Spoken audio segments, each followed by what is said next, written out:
Greek mythology is full of exciting and legendary creatures and monsters, from the menacing Medusa to the terrifying Hydra.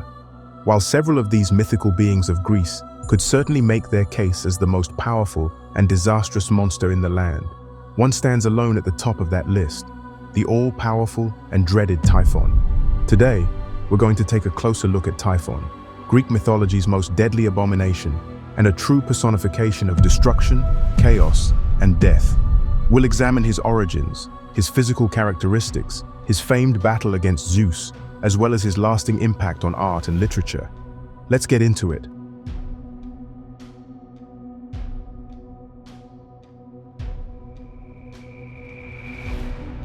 According to the famed Theogony, written by Hesiod, Typhon was the son of the deities Gaia and Tartarus.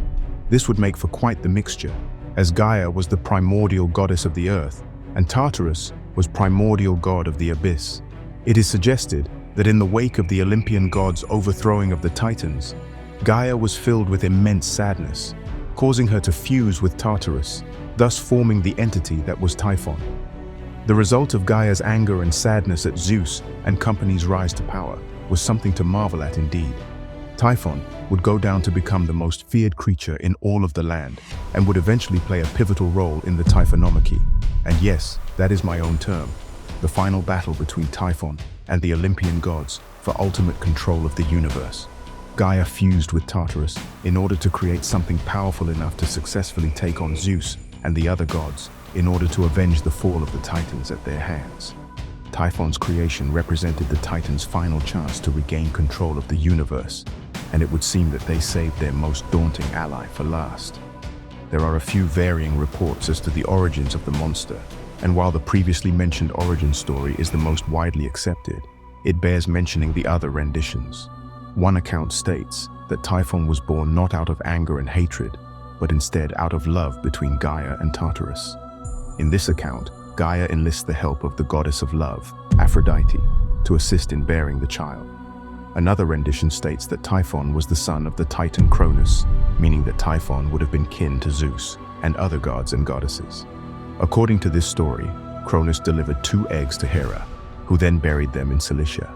From one of the 2 eggs, Typhon was born.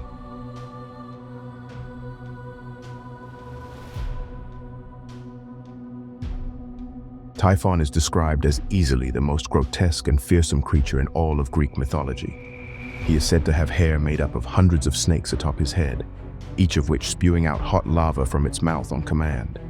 He is described as making a terrifying shrieking noise as he moves to and fro, constantly inflicting panic into his foes. He best possessed ridiculous strength, and in addition to the snakes on his head, his body also bore other animal heads, including the heads of dragons, which sprouted out from his shoulder blades.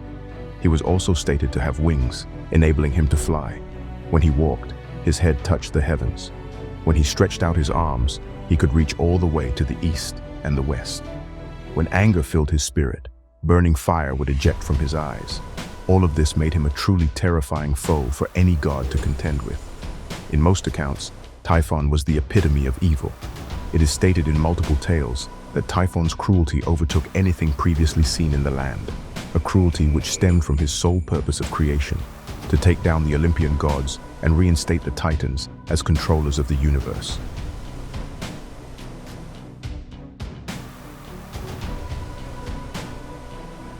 When the gods of Olympus first laid their divine eyes upon the horrifying sight that was Typhon, a majority of them transformed into their animal counterpart and fled, fearful of destruction that seemed imminent. However, true to his nature, one of the few that remained to fight back was Zeus, the god of thunder and the king of the gods. In what is perhaps the most epic battle in all of Greek lore, Zeus and Typhon stood toe-to-toe in combat, with the fate of the universe resting squarely on the outcome of the struggle. Zeus utilized his thunderbolts as he hurled multiple electric strikes at the monster. Typhon answered back by spewing the dreaded fire from his eyes. As the two fought on, the earth quaked, the oceans boiled over, and much of the earth's ground was scorched in the heat of battle. It is suggested that the struggle between the two lasted for more than 10,000 years, and by the end of it, much of the universe had been severely damaged, if not completely destroyed. Eventually, Zeus's determination and power proved too much for the massive beast, and Typhon's body crashed down into the earth. In one account of the battle, Zeus then set Typhon's head on fire, watching as the hundreds of snakes on his head shriveled and burnt up. In another, Zeus hurled entire mountains at the abomination, burying him deep below the rubble.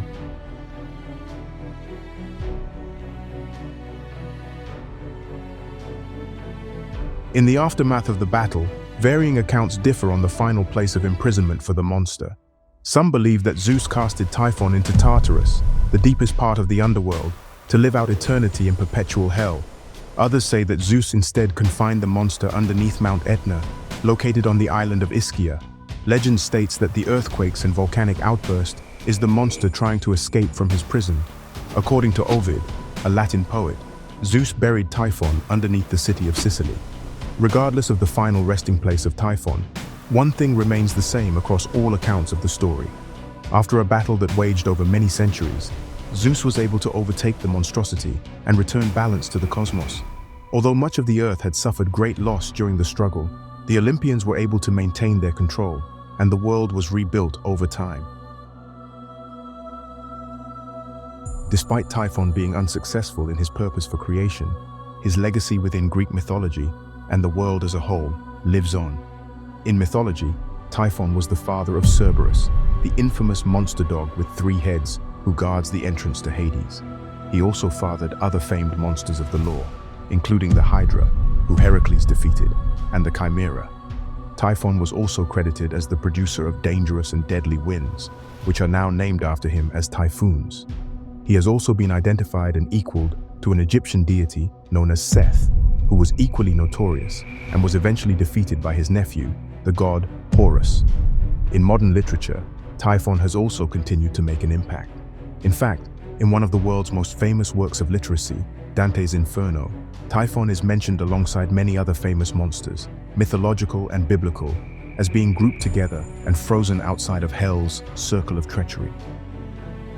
Typhon was not only the most dangerous and feared beast in all of Greek mythology, but was also responsible for the creation of later feared creatures, such as Cerberus and the Hydra. While his mission was unsuccessful in the end, his epic battle with Zeus remains as one of the most famous battles in all of the lore, and will continue to live on as a testament to the eternal conflict between good and evil. What do you think? Were you familiar with the story of Typhon? How do you think he stacks up against the toughest antagonists across other regional mythologies? Be sure to let me know in the comments, and as always, please like and subscribe for more content just like this. Until next time.